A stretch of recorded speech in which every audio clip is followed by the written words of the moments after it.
la mañana del 25 de enero del 2018, se conoció una de las mayores tragedias ecológicas de la cordillera de los Andes. La aparición sin vida de 34 cóndores andinos a casi 3.000 metros de altitud. Esta noticia generó conmoción entre los pobladores de la zona y la comunidad científica. Empezamos a manejar la hipótesis principal que ha sido muerte por envenenamiento. Solo no eran 34 cóndores, sino también había un puma, habían 2 ovejas, había un cordero, una cabra, que nosotros entendemos en principio que pueden llegar a haber sido utilizados como cebo. No solo están expuestos la fauna, sino también las personas que podían llegar a pasar por ahí.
La muerte de 34 cóndores andinos es el resultado de un proceso histórico que está devastando uno de los ecosistemas más extraordinarios del planeta.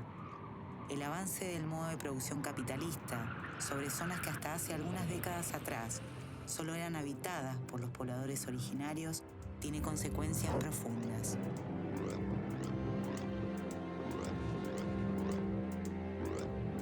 La noticia es trágica, pero con su muerte, los cóndores parecen haber dejado un mensaje sobre la magnitud de lo que está ocurriendo.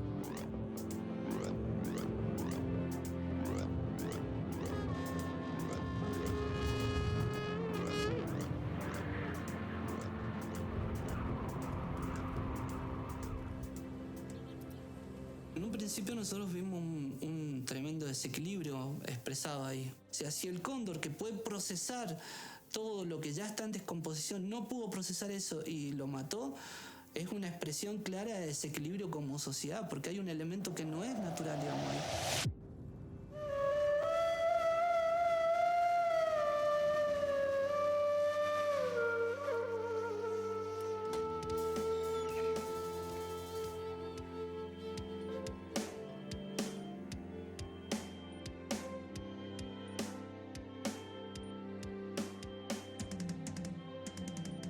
En 30 años de trabajo no sabíamos que eso ocurría, digamos, ¿no? Nadie tenía noticia de que algo así podía pasar, ¿no? Una noticia triste para nosotros, que aparezca un cóndor herido, un cóndor intoxicado, un cóndor baleado, ¿no? Siempre son malas noticias.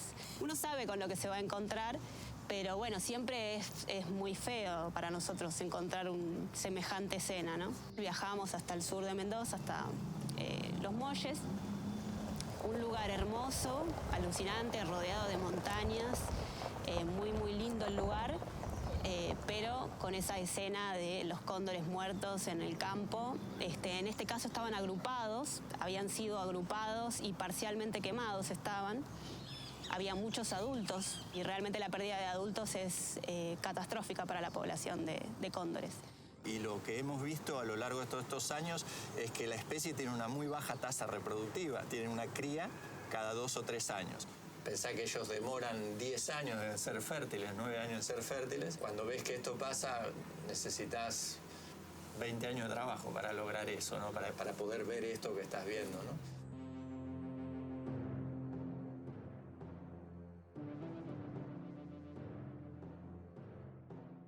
Bueno, el cóndor es el ave voladora más grande del mundo, que uno lo ve volando y despierta mucha admiración, ¿no? El vuelo majestuoso que tiene.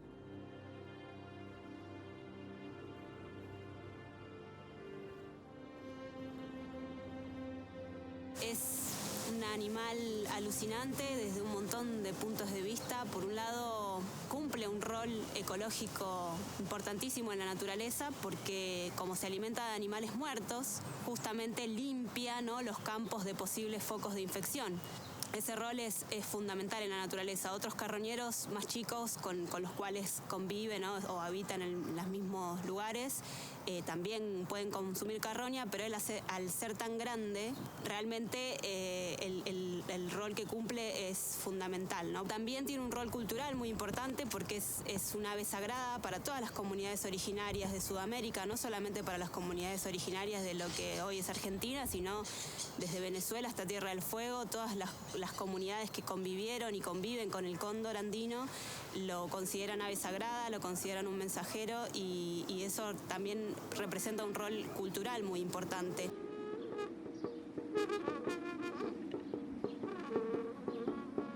Mari Mari, por Mapu, Mari Mari, bueno Mapu, Mari Mari, Mahuida, Mari Mari, bueno Foi, Alcutren, Newen, Pupidam, Amolen, Rakifan, Kimun, Amolen, Comer, Pu, Fedei.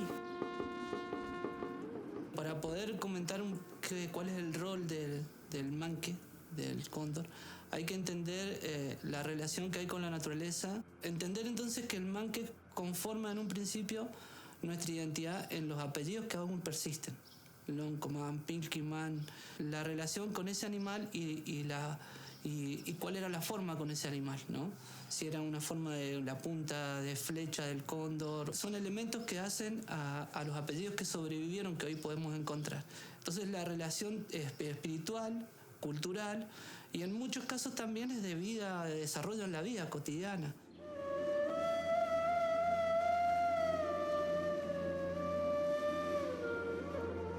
A lo largo de las últimas décadas, la vida rural de la zona fue afectada de diversas formas.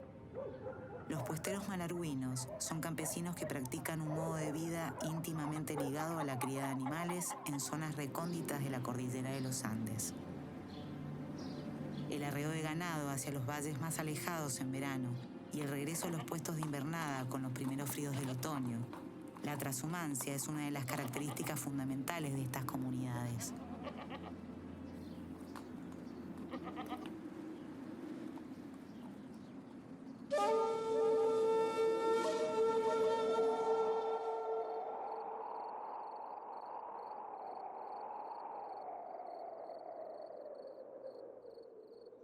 Sin lugar a dudas, el uso de cebos tóxicos está poniendo en peligro la supervivencia del cóndor andino.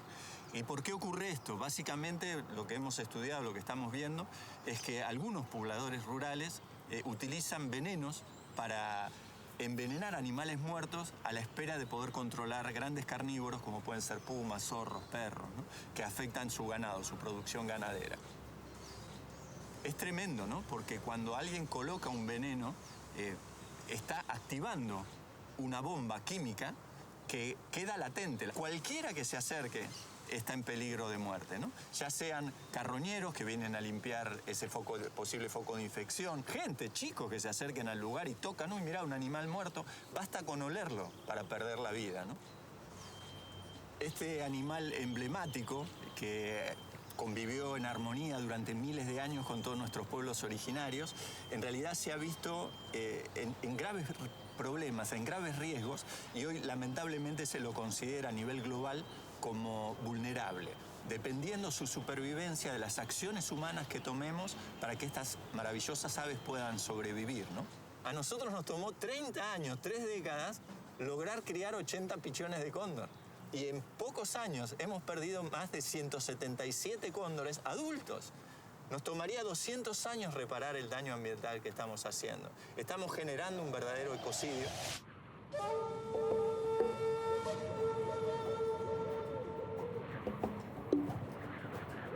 En estos valles, la vida trashumante de los puesteros enfrenta todo tipo de carencias. El contraste con los hoteles de lujo y la industria petrolera es abrumador. Esta historia tiene lugar en un espacio tanto físico como simbólico, donde se entrelazan diferentes formas de pensar y actuar en relación al territorio. Estas perspectivas se basan en intereses opuestos y relaciones desiguales de poder. Hay un desarrollo inmobiliario liberado totalmente al mercado y hay un impacto sobre la transhumancia, en especial sobre el arreo, y después suceden estos hechos. Entonces se suma que hay más cantidad de animales, que las personas tienen que ir más arriba con sus arreos y bueno, para tratar de solucionar rápidamente que había un animal cebado matando cabras, un puma, se utiliza un cebo, pero en un momento en el cual hay mucha más concentración de animales en una zona que antes no había, ¿no? Antes no se pasaba por ahí. Básicamente tiene que ver cuando se hace la venta de dos campos, Campo del Álamo y Campo Coihueco Norte, a un holding de inversión anglo-malayo, que son conocidos así por los malayos, que hoy día es conocido como el Campo Las Leñas, ¿no? Que son 540.000 hectáreas, miles de hectáreas, que todos juntos están bajo un mismo inversor. En un principio, ahí en Los Molles se instala una villa turística, que en un principio no era villa, digamos, durante muchos años era un hotel, y había gente que venía a ese hotel, o 2 hoteles, pero de un tiempo a esta parte se empieza a desarrollar un negocio inmobiliario en la zona, ¿no? A vender lotes, a lotearse, de una forma muy descontrolada, porque ellos mismos, los pobladores de esa zona, están planteando que no tienen, digamos, sistemas cloacales, acceso al agua segura claramente, o sea, no hay una red interna, no hay servicios, digamos, ¿no? Pero después más arriba se instala en los años 80 un centro de esquí que se llama Las Leñas. Ese centro de esquí está bien en la veranada, pero Los Molles se instalan justo donde está el paso de los arrieros, digamos, ¿no? Y entonces ya los veranadores no pueden pasar por ahí, tienen que pasar por zonas más altas. Pero las zonas más altas, justamente ahí en ese lugar, es donde también es el paso del puma. Antes no se pasaba por ahí. Y como se pasa en una zona tan alta, lleva más tiempo, más esfuerzo. O sea, está claro que las personas están estresadas, los animales, o sea, todo se estresa. Y nadie se hace responsable de que el impacto ha sido la villa. O sea, que estamos hablando 20, 25 años atrás. Quizás que hoy día tenés personas que han nacido y se han criado ahí en esa zona, ponele que tengan 40, 50 años, quizás tengan su hijo y que en realidad están viviendo el impacto ahora, y la actividad tradicional, en muchos casos presionado, porque obviamente dicen, bueno, no tenemos la tierra, o sea, no son propietarios de la tierra, ahí en esa zona es así, también tienen niveles de pérdida, y para colmo, si yo no tengo a los turistas, no le puedo vender tampoco chivitos ahí, entonces se ven en una presión muy alta, un estrés muy alto, y yo creo que eso es lo que ha provocado también el hecho de los cóndores, ¿no? O sea, permanentemente una presión, estamos hablando de tiempos más que nada, y esto es importante entenderlo, porque no es lo mismo ir de un lado al otro de la cordillera que venir en auto el fin de semana. O sea, nunca es lo mismo, son otros tiempos, y esa mezcla de los tiempos está generando una presión.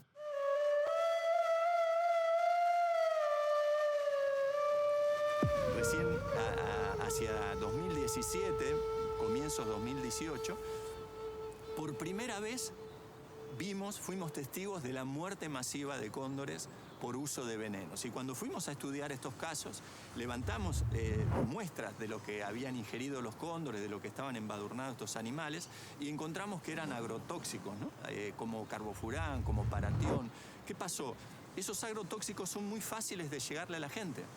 Y esto es complicado además porque no solo se está poniendo en riesgo la vida humana, no solo se pone en riesgo la vida de especies amenazadas, sino que se contamina el agua, el suelo, todas las formas de vida entran en peligro.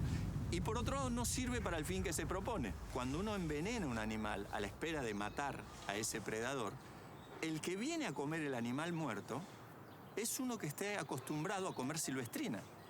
Porque el que come animal doméstico va a elegir lo más fresco, va a elegir lo mejor. Entonces no vuelve sobre esa carroña. Entonces cuando el paisano encuentra que metió veneno y que mató un puma, evidentemente mató un puma, desgraciadamente lo más probable, lo absolutamente más probable, es que haya matado un puma que no comía animal doméstico.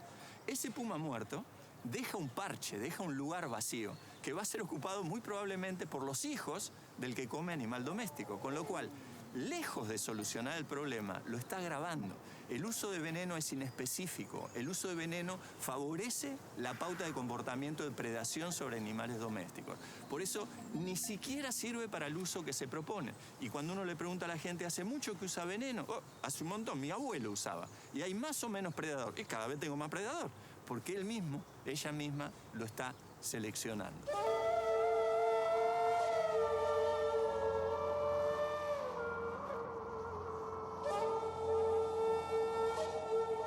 El cebo se usa de una manera tradicional. Lo que pasó acá en este momento es que aparentemente se usaba algo mucho más fuerte. A esos cebos se empezaron a acceder cuando se empezó a desarrollar la agricultura monocultivo acá, que tiene que ver con la papa. La preocupación que nos levanta a nosotros en este momento es, o que vimos en ese momento cuando fue lo de los cóndores, es la magnitud, digamos, la fuerza que tienen, o sea, el nivel de concentración de esos químicos. Parece que como que quieren tener acciones más rápidas. Ustedes ven hoy día una plantación de papa y no sale ni un yuyo. O sea, ya ni desyuyan casi, ¿entienden? O sea, meten todo químico directamente, pero cada vez que ven un tractor, la vez pasada nos decía uno que eran como 7 productos hasta que sale la papa. Desde que hacen el surco y empiezan a sembrar la papa hasta que crece y la cosechan, 7 productos le echan distintos. Si ustedes vieran cómo trabaja la gente acá en las estancias donde se produce la papa, mucha de la gente que va a trabajar a la papa dice: yo no comería esa papa. Digamos, si vos lo ves, es muy fuerte. Ahora, cuando ya lo ves en tu casa, cuando ya lo ves en el cosito de la papita, viste, toda esa que viene de la misma forma y qué sé yo, bueno, nada, la papita, listo. Para nosotros esa imagen de que si mató al cóndor no puede, entonces nos está matando a nosotros, digamos, es como que nos estamos envenenando día a día, es un mensaje, o sea, pero para que lo entendamos, para que tomemos conciencia y veamos cómo podemos resolver esto. O sea, hay algo, una contradicción muy grande en todo eso. O sea, y bueno, en el caso del acceso a los agroquímicos, estos cebos en algún momento se usaban otros cebos, otros productos que a lo mejor eran menores, pero la accesibilidad es muy inmediata porque hay otra gente que trabaja ahí.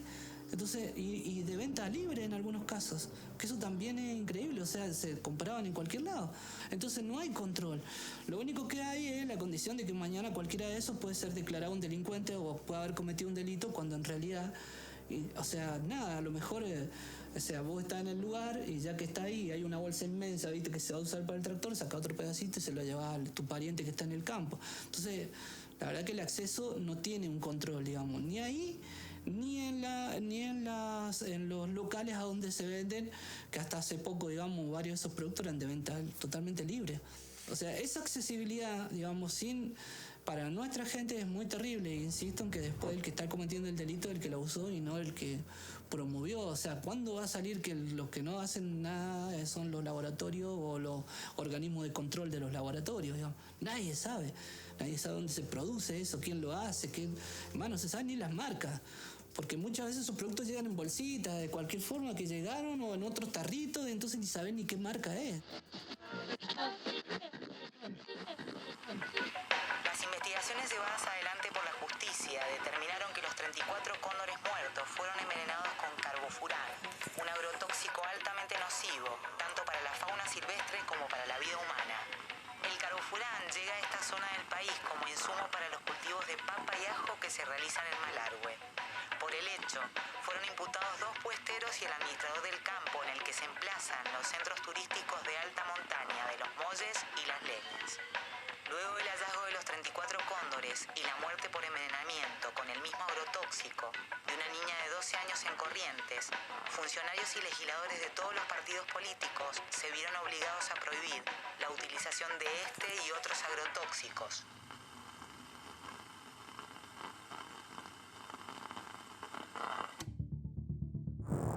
Sin embargo, los productos fitosanitarios cuyo principio activo es el carbofurán, a diferencia de lo que ocurre en Europa o América del Norte, no fueron totalmente prohibidos. Se exceptuó la formulación en gránulos de carbofurán al 10% para la producción de papa y ajo, 2 cultivos predilectos de Mendoza, sin tanta prensa como la vid, en el que también se utiliza este veneno.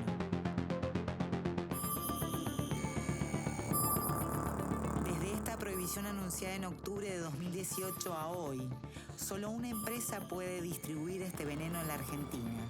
Se trata de Farm Chemicals, de origen chino, y el producto comercializado es el Furafarm, un potente plaguicida que, según declara la empresa en los prospectos del producto, es altamente tóxico para aves y peces. Asimismo, recomienda tener cuidados especiales para no contaminar el agua.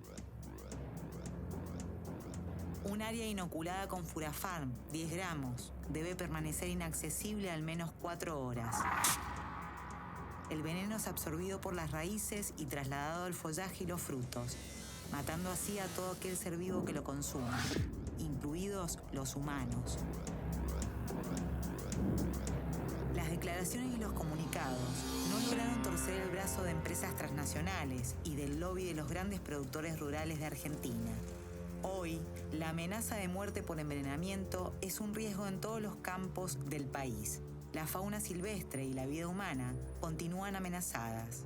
Sin embargo, gobernantes, funcionarios y legisladores de los partidos mayoritarios se niegan a tratar el tema en el Congreso Nacional.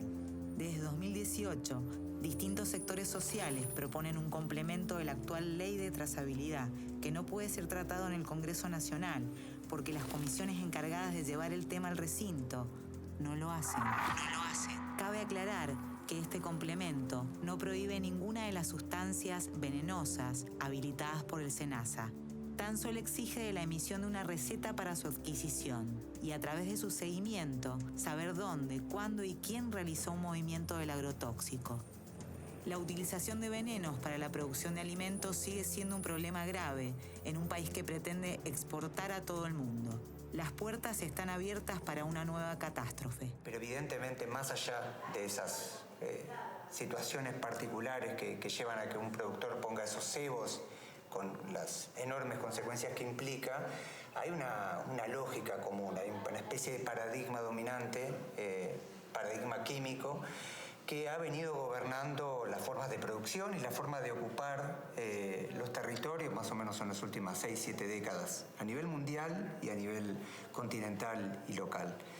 Y claro, el paradigma químico tal como lo conocemos es un paradigma muy atractivo, porque es un paradigma donde rápidamente, o bien a través del uso de fertilizantes, o bien a través de químicos que buscan por diferentes formas matar a seres vivos, sean fungicidas, antibióticos, insecticidas, herbicidas, etcétera, etcétera, generan rápidamente el efecto, entre comillas, deseado.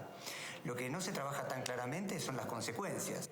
Y las buenas prácticas agrícolas hoy por hoy es un elemento fundamental en esta lógica, por lo menos en términos de promesa, que me dice, bueno, si vos cumplís ciertos protocolos, va a garantizar que no haya daños ambientales y sociales y que ese químico bien usado solo va a generar beneficio. Cuando se rastrea un poco mejor, que son las buenas prácticas agrícolas, y evidentemente es una herramienta fundamental que ubica como único responsable del daño al individuo particular que arroja esto y no una lógica involucrada, que asume que los venenos usados a pequeñas dosis o en ciertas concentraciones pueden no causar daño, que no considera los elementos interactuantes, por ejemplo, un químico arrojado a un lugar donde ya hay químicos genera un efecto sinérgico brutal.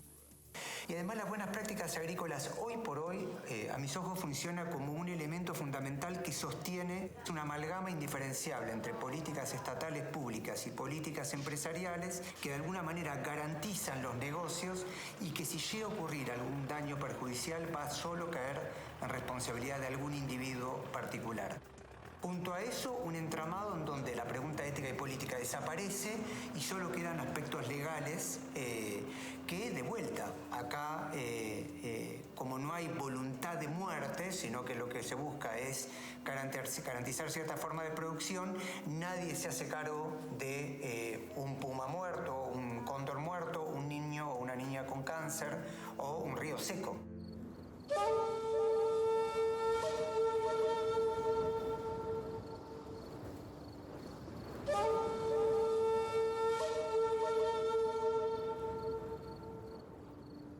El cóndor nos está haciendo ver cómo estamos viviendo, de qué manera vivimos. Ese veneno que le colocamos para matar un puma, lo terminamos comiendo, lo entregamos en un plato de comida a nuestros hijos, ¿no? Uno encuentra que 42 alimentos básicos de la canasta familiar tienen 82 agroquímicos y muchos de ellos prohibidos. O sea, no estamos hablando de una dosis básica, estamos hablando de productos prohibidos. Entonces, cuando una persona ingiere un alimento como un tomate, una lechuga, una cebolla, son sistémicos estos productos, entran por raíz, por más que los laves en tu casa, no se lo quitas. Y a su vez son sinergéticos, quiere decir que si usás un producto y otro combinados, son mucho más letales que si usaras uno solo. O sea, no te va a pasar lo mismo que al cóndor que baja a comer y queda directamente muerto en el lugar, echando espuma por la boca. No te va a pasar eso, sino que el consumo diario de estos elementos nos producen lo que se llaman perturbaciones endócrinas. Te baja las defensas, te inhibe la reproducción, te trae enfermedades, ¿no? Son más susceptibles a enfermedades. Entonces, en un tiempo donde nosotros pasamos un estado de pandemia a nivel global, toda la gente entiende claramente lo que significa estar inmunodeprimido.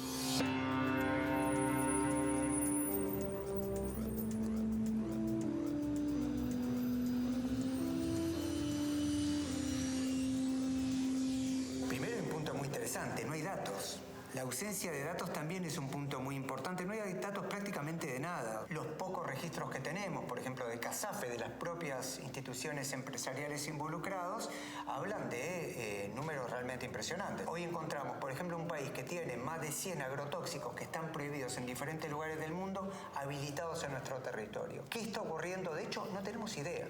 Es realmente impresionante eso. Digo, ¿qué es lo que ocurre en un campo donde hay 15 agrotóxicos interactuando entre sí? No se sabe, pero cuando digo no se sabe es que químicamente no se sabe, no hay estudios científicos y simplemente se asume que no van a causar daño. Entrevisté a uno de los responsables recientemente de SENASA de agroquímicos, me reconocía que los efectos sinérgicos no son una variable que ellos pueden considerar y que siempre se estudia el químico en particular. Lo único que vemos es concentración en propiedad y uso de la tierra, pérdida de pequeños productores, degradación de la matriz productiva, degradación de los ecosistemas, mayor deforestación y desmonte, contaminación química de agua, tierra y aire, un montón de enfermedades que ni siquiera están cuantificadas, que están multiplicándose, problemas en la tiroides, problemas en el cáncer.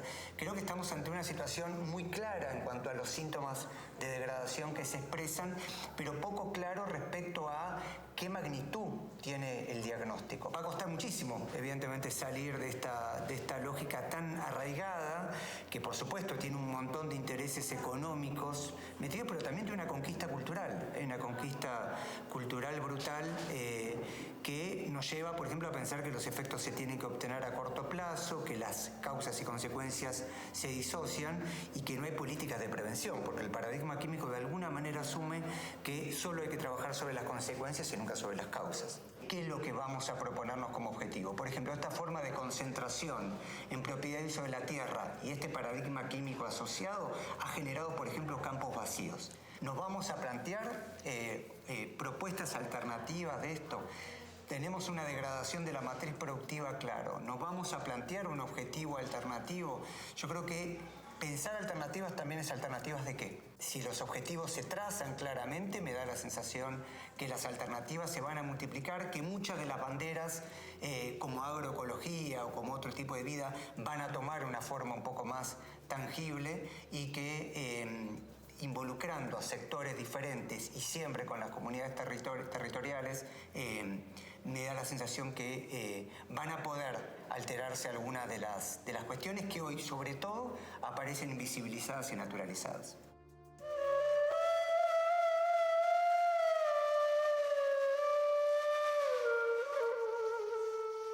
La Fundación Bioandina tiene convenios con distintas ecoparques o lugares que tienen cóndores en cautiverio, y cuando estos animales de cautiverio ponen un huevo, nos dan aviso y entonces nosotros podemos incubar ese huevo de manera artificial, porque si lo dejamos, o digamos, si se queda en el zoológico y no hay no se siguen ciertos protocolos de aislamiento humano, es difícil la liberación. Entonces, para asegurar el nacimiento de ese pichón y la posterior liberación, lo incubamos en el centro de incubación que está acá en el Ecoparque de Buenos Aires, y hacemos todo el proceso de incubación artificial que dura 2 meses, y durante todo ese tiempo tenemos que hacer rotaciones, que es lo que hacen los papás en la naturaleza, es rotar el huevo para que el pichón no se quede pegado a la cáscara, ¿no?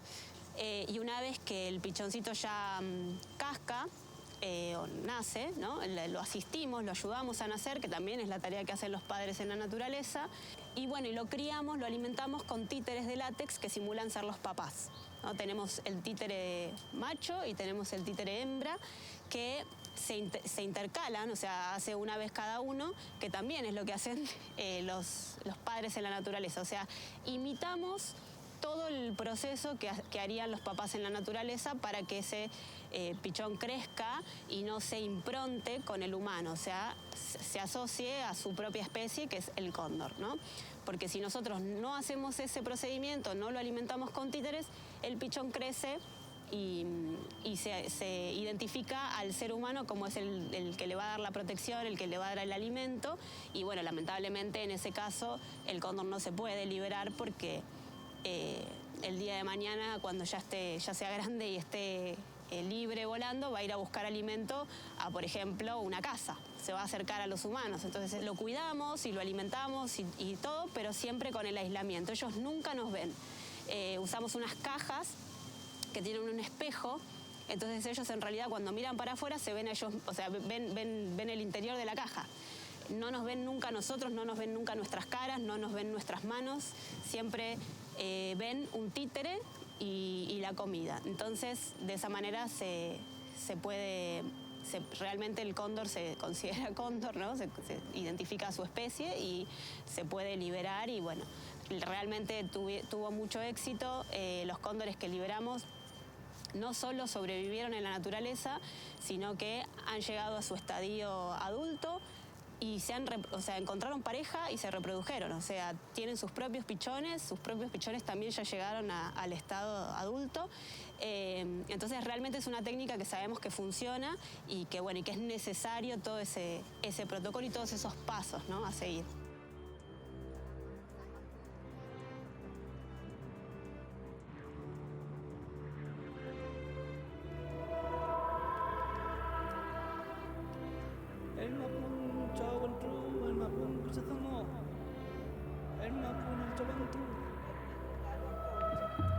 Porque envenenan no solo la tierra y el aire, envenenan a esos animales que andan volando y haciendo su trabajo.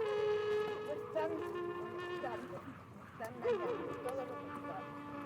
Entonces, este es un compromiso que yo le pido a todos los esa energía femenina a regir la vida en nuestros territorios. Luchemos. Te liberamos y te limpiamos de todo lo que no te pertenece.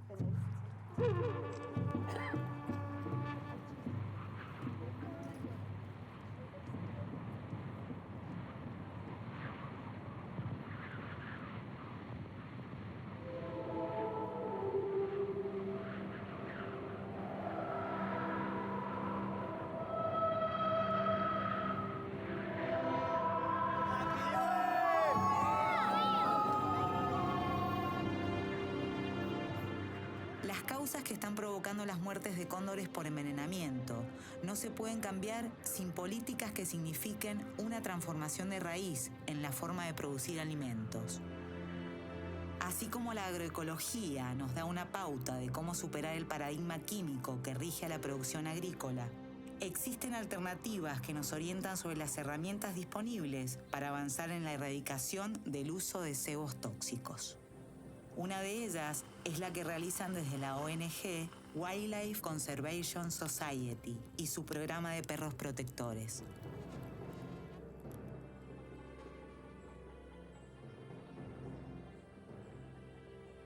Y en parte surgió porque la demanda de los productores y de las productoras de la zona rural era cada vez mayor y nosotros también como biólogos, investigadores, o sea, veíamos que esa realidad era real, o sea, no era una historia inventada, que las poblaciones de depredadores pumas sobre todo van recolonizando sectores donde antes había, pero se los había diezmado y fueron recolonizando y que eso genera un problema y un conflicto entre productores y productoras y fauna silvestre, particularmente los carnívoros, ¿no? Entonces, así surgió que nos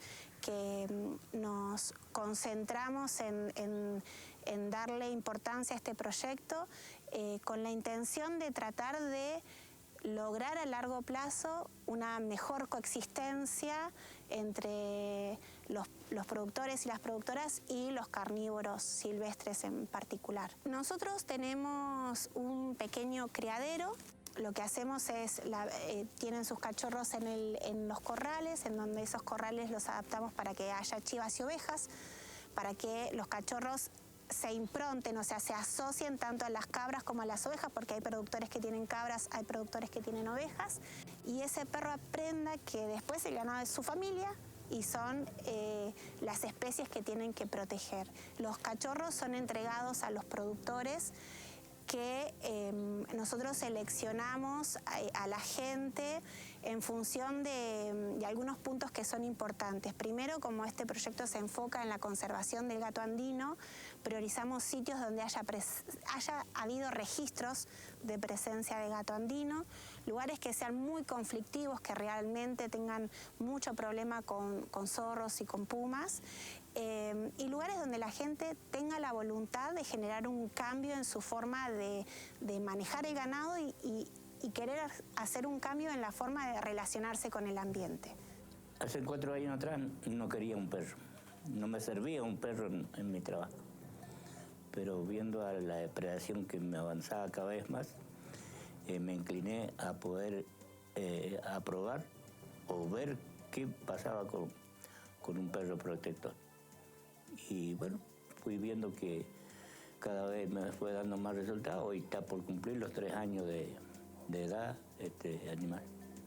A la organización donde lo conseguí me atendió 1 año. Incluso no quise darle informe hasta casi a los 2 años a ella, porque quería que le diera informe y dije que no, yo tenía que ver mis resultados, porque... Y viendo a eso fue mermando la depredación. Realmente veo que me sirve. Ya le dije que tengo un 80% de menos de pérdida. Entonces pudimos estar muchos años más. Mucha gente ha terminado los capitales por este problema. Y el cambio es que hay que cuidar el peño y ella. Y por lo menos en la noche donde ella se queda con los animales o en el día, usted está tranquilo que probablemente no le va a matar tanto el puma.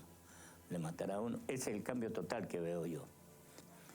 Yo pérdidas, ya no he tenido grandes pérdidas. Me mata el zorro, pero no tanto como antes.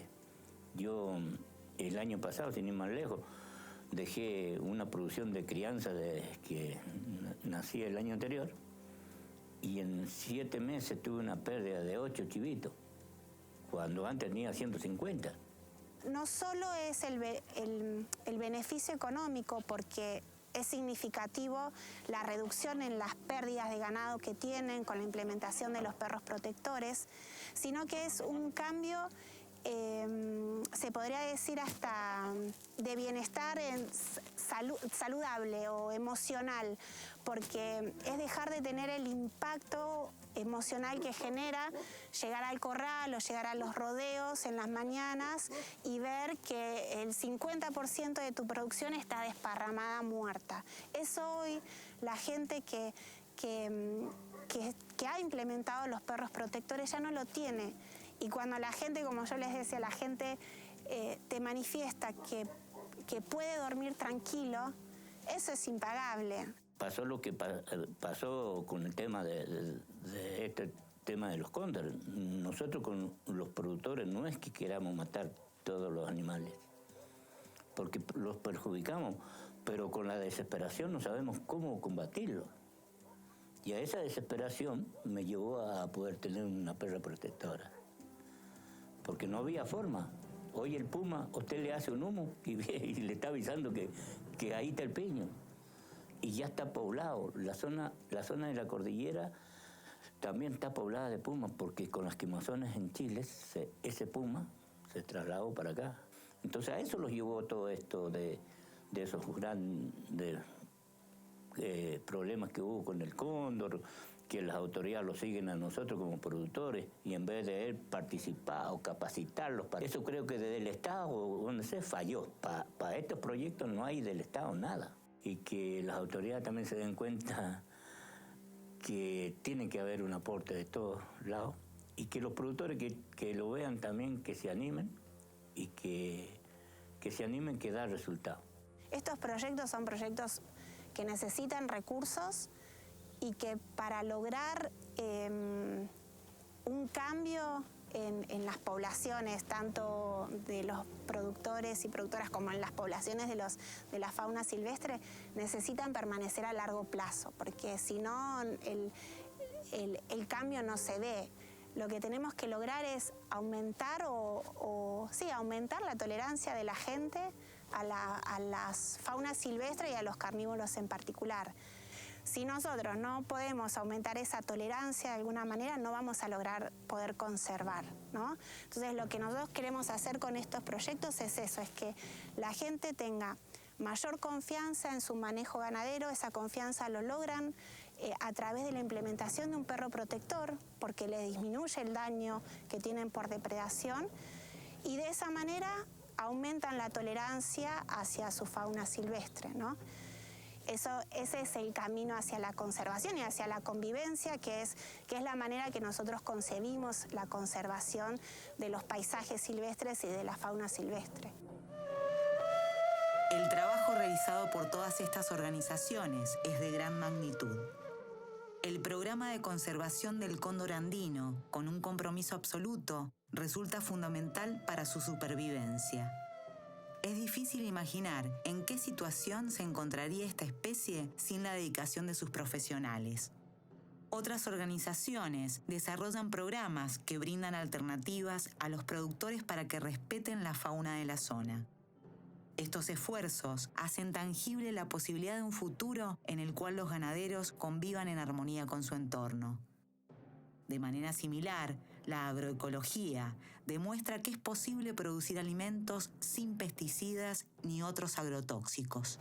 Es importante que trabajemos en la trazabilidad de estos productos, en tener conciencia de lo peligrosos que son, que no solamente se intoxican los animales de la fauna silvestre, sino que también se puede intoxicar una persona, un niño, cualquiera que lo toca o que lo inhala en el campo, puede verse afectado por estos tóxicos, por estos venenos, ¿no? Y que estos venenos son justamente agroquímicos que están siendo utilizados en nuestros alimentos, y que realmente tenemos que hacer un cambio